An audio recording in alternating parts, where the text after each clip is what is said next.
நம்ம education குவாலிஃபிகேஷனும் merit certificate இருக்கணும்.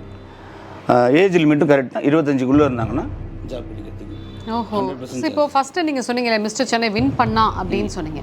இப்போ காம்படிஷன் கலந்துக்கிட்டு வின் பண்ணலன்னா திருப்பி போராடணும்.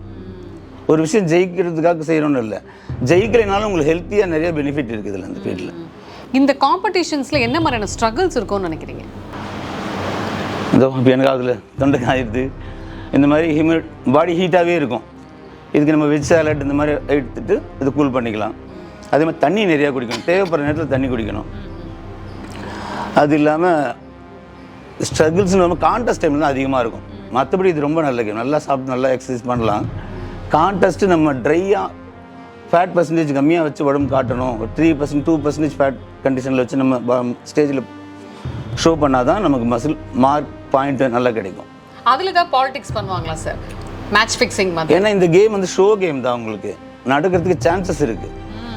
பட் ஆனால் இல்லைன்னு சொல்ல முடியாது, சான்சஸ் இருக்குது. ஏன்னா ஜட்ஜஸ் ஒரு 7 ஜட்ஜஸ் இருப்பாங்க நேஷனல் லெவலில் பண்ணும்போது.